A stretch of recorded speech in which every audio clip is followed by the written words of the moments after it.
Santos, itong mga ginagawa ng Marina tulad ng ika nga po upgrading ng skills, extra education, yung mga pagkuha ng mga additional requirements, additional certification is all part para mas maging maganda ang ika nga po sabihin na nating likelihood na makapagbigay tayo, ma-hire itong ating mga Filipino seafarers, hindi lamang dito sa Pilipinas kundi sa iba yung dagat.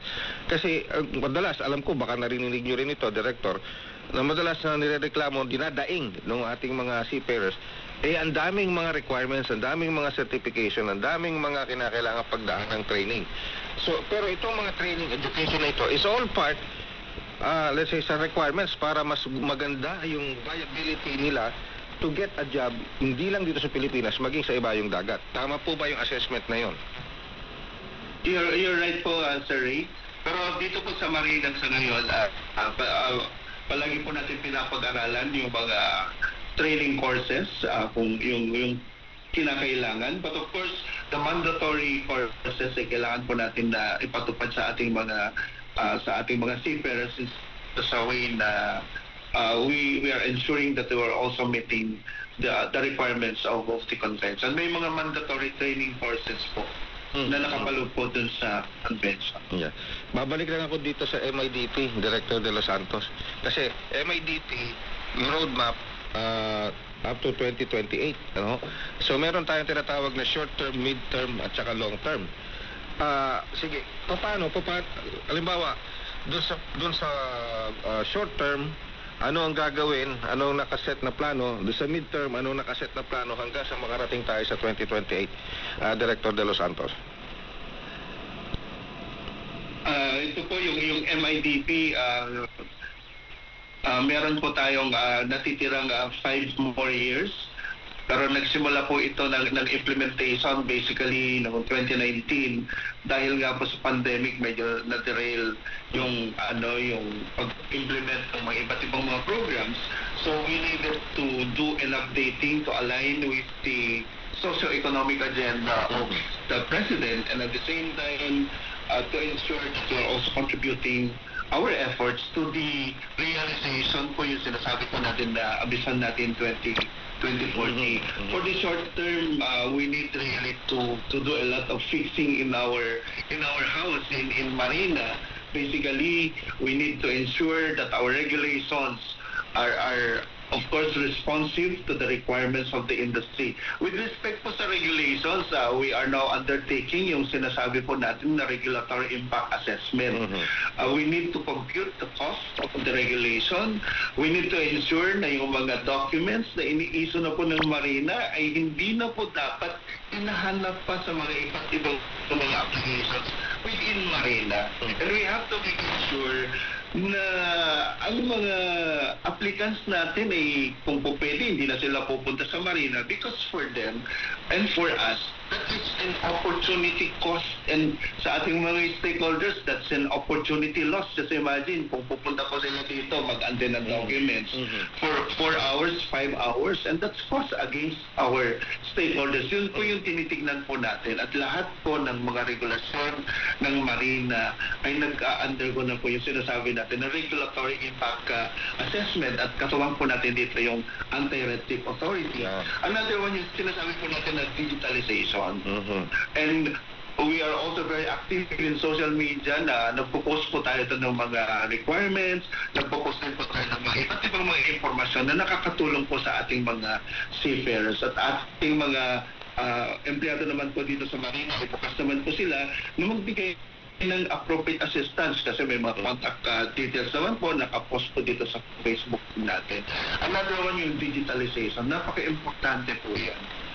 Digitalization and automation, ito po yung pinakaunang mga steps po ng Marina to ensure the implementation of the MIDP. But of course, there are also commitments that other government agencies have made dito sa MIDP that we are also pursuing a lot of partnerships and a lot of coordination and cooperation with our stakeholders.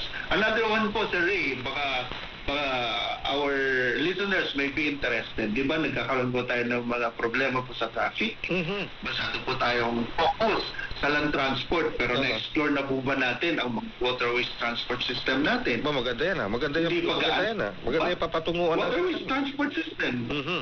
Kasi as cities continue to to become more complex, magkakaroon po tayo ng magkakaroon po tayo ng problema sa traffic. Mhm. But if you're going to develop connectivity between one island to another, rather than constructing bridges, which is really very costly, why not modernize ang ating mga maritime transport system, kagaya po ng mga ports? Mhm. Another one is tayo we are rich of so many maritime resources, but have you explored yung inter-island cruise tourism? Mhm. Ba? Hindi. Nakapalo yan. Inter-island cruise. Nakapalo po yan sa MIDP 2028, Director. Nakapanood po yung sinasabi po natin na phase-in implementation of inter-island cruise tourism. Mhm. At yung sinasabi po natin na coastal and inland waterways transport system. Mhm. It's time for us to maximize also the use of our water, the water resources. Parang ano? Ano ba yung Parang meron kang EDSA sa coastal area, sa dagat. Parang gano'n, ano? Na, tama po. Ang Ay, ganda. masyadong mahal po yung pagka-construct ko ng mga bridges. Why not just, construct ports, develop ports, and ensure that we also have to develop our shipbuilding capabilities Mhm. Well, na maganda yung pa rin mga po. Maganda po yan, Director. yung modernization. Okay. I would like to expound on that more.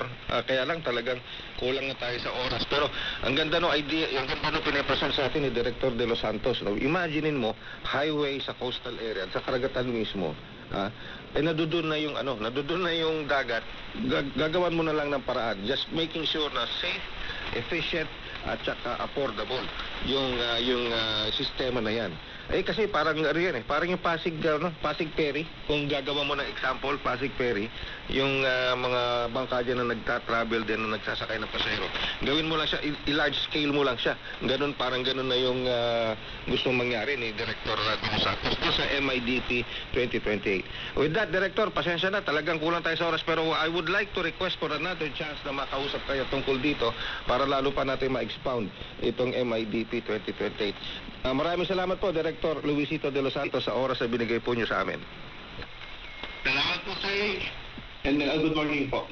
Director Luisito De Los Santos, Public Affairs and Digital Media Office, Maritime Industry Authority o Marina.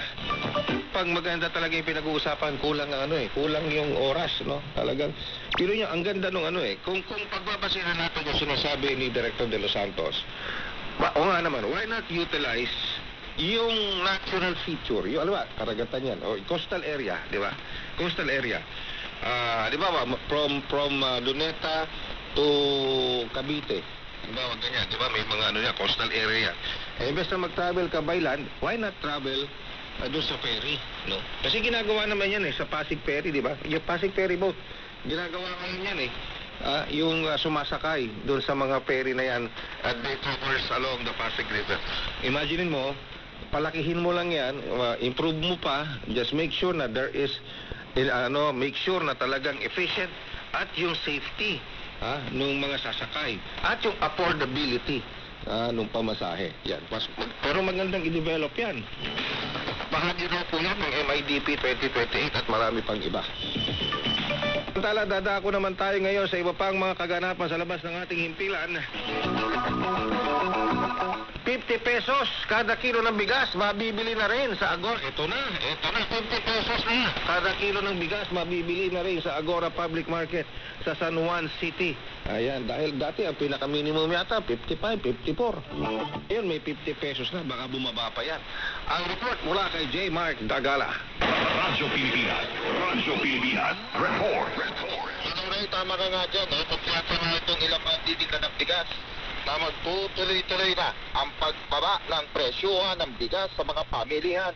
Hindi dahil sa inaasahan na madaragdagan pa ang supply ng bigas dahil sa may ilang mga sakana na nagsisimulang mag-ani ng kanilang mga pananim. Sa pag-ikot ng Radyo Pilipinas dito sa Agora Public Market sa lungsod ng San Juan, may mabibili ng 50 pisong kada kilo na whole milled rice mula sa dating 55 hanggang 52 pesos. Una lang tiniyak ng Department of Agriculture na walang magiging problema sa pagkain sa kabila ng matinding epekto ng El Nino dahil sa nananatiling sapat ang supply nito. Idagdag na nga rin dyan ang magsisimula ng anihan sa mga palayan.